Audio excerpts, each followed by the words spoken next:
Hello and welcome to CHD 119 Introduction to Reading Methods. I wanted to take just a few minutes to introduce myself, show you how I have Blackboard set up for you, and quickly go over just a few policies in case this might be your first time taking an online class.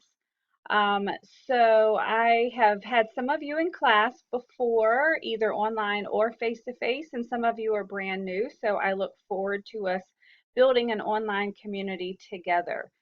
So this course is really going to focus on reading and writing, basically literacy in the different age groups as it pertains to early childhood education, which is basically birth through age 8, which is 3rd grade. And so the way the course is set up is it really takes us through each of the different age groups, starting with the infants and the toddlers, and we'll be working our way up at the end when we get to the 4th graders, just so you kind of see how it all comes together. So what I wanted to do was just kind of give you a quick overview of how Blackboard is set up for you, and then just go over a few procedural information before you get started in this class. So as you look at Blackboard, this is what you're going to see. And so each week there's going to be an announcement. This class is going to run from Monday through Sunday every week. So every Monday there's going to be a new announcement. It'll be the first thing that you see when you come into Blackboard. And whenever assignments are due, they're normally going to be due on a Sunday. So the discussion boards, those are going to be due on Sundays, as well as your different assignments. So this is the first place that you're going to start, is with the announcements. When you go into the Start Here button, you're going to see that a lot of just some good information is in here for you. My biography is in this link if you wanted to read it. This just kind of gives you information about what this course is and what you're going to learn in the course. This is going to give you some first steps in navigating an online course. This is the only resource that you're going to need for this class. It's the only one you're going to need to purchase. Everything else that you're going to need, I have on Blackboard for you. So make sure that you have this textbook as we get started. So that's what's in Start Here. And then when you go to Course Information, that's where you're going to find the syllabus, a course schedule. I have the rubric that I use for discussion boards. But I wanted you to see in this syllabus, schedules, course policies, here's the entire syllabus, but this is a kind of a one page, if you were to print it front to back, of just the course schedule. If you're crazy type A like I am, I like to work from one sheet of paper instead of having to constantly go back to the syllabus. So that's why this course schedule is here for you. And so when you look over here, even in the menu, I tried to organize it so that it made sense where you're going to find things. So this first section, this getting started, this is just kind of the information about the course. Each week, that's where you're going to start. When you get down into the course content section, this is where the meat is. So when you click into course content, you're going to see that there are going to be folders every week. Now, I'm showing you what my screen looks like. Yours is going to look different because each week I'm only making one folder available to you. So when you go into Blackboard this first week, this is the only folder that you're going to see. It's the Introduction for Language and Literacy. And so everything that you need is going to be in that folder. So when you click in the week 1 folder, you're going to see here is the PowerPoint that goes along with the chapter in the book, as well as just a little introduction for you. I'm always going to tell you what assignments you have. Sometimes they're going to be weekly assignments like discussion boards, and then other times it's going to be an introduction to an assignment that isn't due for a couple of weeks. You will see that in the first week, I have already given you access to your final exam. And your final exam is basically a philosophy paper about what you believe literacy is and how children best learn. And so I wanted you to have it up front so that as you read and go through all of the different resources, you can go ahead and be collecting the information that you want so that you don't have to wait until the end of the semester and then try and remember what things really kind of stood out to you. So in the week one folder, you're going to find the information for your philosophy assignment.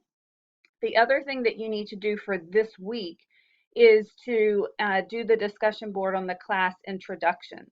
And so when you click on this, it's going to take you directly to the discussion board forum. And so you can just create a new thread and type your information. And if you're able, upload a picture. As I've said here, I like to build a community. I think that's important in a classroom with young children. So I certainly think it's important in a classroom of adults.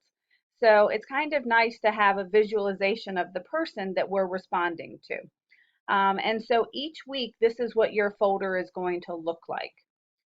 Um, so the next tab that you see is assignments. So anytime that there's an assignment, you can go directly there. Each week that an assignment is introduced, the information will be in that week's folder, but it's also going to be in the assignment link. I try to make things very easy for you to find so that you're not having to go in multiple directions. So when you go into the assignment link, you're going to see the philosophy assignment. Again, this is in the week one folder, but every assignment is going to be listed in this assignments link as well. I'm only going to put them there when it's introduced. Each assignment that you do, I do some type of instruction on. So I don't want you to have access to all of the assignments up front because I do a lot of teaching with these assignments as well. Discussions, that's another way that you can get to the discussion board. And this is a link that I created for you to help with due dates. So when you click on this task button, you're going to see that I have listed every assignment that you have. This excludes the discussion boards because those are kind of independent. But every assignment that you're going to have in this class is in this task link, and I've given you the due date. So instead of having to go back to the syllabus or even to the course schedule, if you ever forget when something is due, you can go to this task button and the assignment will be there as well as the due date. Once the due date is passed, it will go off of this task button so that only upcoming assignments are going to be there. So for now, you can already see these are the different assignments you're going to be doing in this class. Again, the philosophy paper is due at the end of the semester, but I like for students to have access to it up front. You're going to be reading a lot of information both in your textbook as well as additional resources, and I like for you to be able to work on it as you go. There are certain guiding questions that you're going to have to answer in your philosophy paper. And there's also going to be areas where you can add anything else that you think is important. It's so much easier if you know where you're starting from. So make sure that you read over the questions that you're going to need to answer. And as you're reading each week, go ahead and start making notes, whether you're highlighting in your book or putting post-it flags on the different pages of the book that you want to go back to when you write your philosophy paper. But this will be a good way for you to not have so much to compile at the end if you're working on it as you go. Everything else that is here in Blackboard, these are just additional resources anytime you want to go and check your grades. Please do that often. My goal is always to have everything graded within a week. There are going to be times where I may need a little bit longer, but for each of your assignments, I spend time going through trying to give you feedback. One thing that I will tell you about grades is about participation. So each week, you have the potential for 100 participation points. If there's a discussion board for a particular week, then that's going to count as your participation.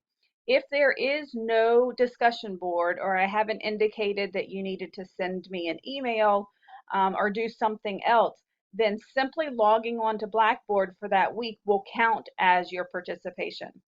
So in your grade book, you're going to see that every week you're going to be able to gain those points. All of those points are added together at the end of the semester, and then computed with the percentage in order to give you your participation grade. But I wanted you to be able to see that in the grade book each week you will see a grade for your participation. So again, if it's a discussion board, then as long as you answer the discussion board and post your responses to at least 2 of your classmates, then you'll get full credit for your participation. So that is something to keep in mind. So the last few things that I wanted to go over were just a couple of my own policies. One of them is going to be about grading. So as I said, I try very hard to have your assignments graded within a week. My grading policy when it comes to late work, and it's in the syllabus, it's bolded in the syllabus, just so you know, but the way that I have my grading policy set up is that you have one grace day past the due date of an assignment. Once that grace day has passed, then you will receive a 0 for the assignment. There is nothing outside of the discussion boards that is going to be due that same week. So some of your assignments, you have quite a bit of time to get them done, like your observation. Um, and then some things are going to be a little bit sooner, maybe 2 or 3 weeks. So because I give you advance warning for all of the assignments, I think it's fair to be able to give you that grace day if you need it. But then after that, I can't accept late assignments. I teach 6 classes with over 150 students. And so when I'm grading assignments, I'm trying to do them all at the same time while I'm in that groove. Um, because I understand that life happens, that's why I instituted this grace day. I know that kids get sick. I know that you get sick. I know that things happen. So I wanted to give you that grace day, but beyond that grace day, a late assignment will not be accepted. Um, Other than that, the only other thing most of the time that's going to really impact your grade is that participation. It's worth 20% of your grade. So it's really important that every Monday you log in so that you can see the announcement. In the announcement, I'm going to introduce whatever it is that we're talking about for the week. I'm going to give you the information that you're going to need for that week, any assignments that are due, any resources that you're going to use. So it's really important for you to log in each week to see what's going on. I think other than that, that was all I wanted to make sure that I introduced to you as we get started. My doctorate is in literacy for young children, so this is obviously a passion of mine, and I hope it becomes a passion of yours as well. We're going to learn a lot from each other. Everyone is at different places in their lives. They're working at different places. Sometimes we have people who are working in early childhood settings. We have people who are working in elementary school settings. We have stay-at-home moms and dads. So we're really going to learn a lot from each other. And I hope that this really is going to feel like a community of learners, and it doesn't necessarily feel like we're so distant from each other because we're doing this online. So please don't ever hesitate to contact me with any questions or concerns you may have. Email is always the best way to get a hold of me because it comes through on every device that I have. And the TCC's policy is 24 hours, but most of the time I try and do about 24 minutes. I know that it's frustrating to wait to get an answer from an instructor, and so I try not to be any kind of detriment to you. So I look forward to working with all of you this semester. I look forward to seeing all of your introductions this week as we get started, and I am looking forward to a great semester.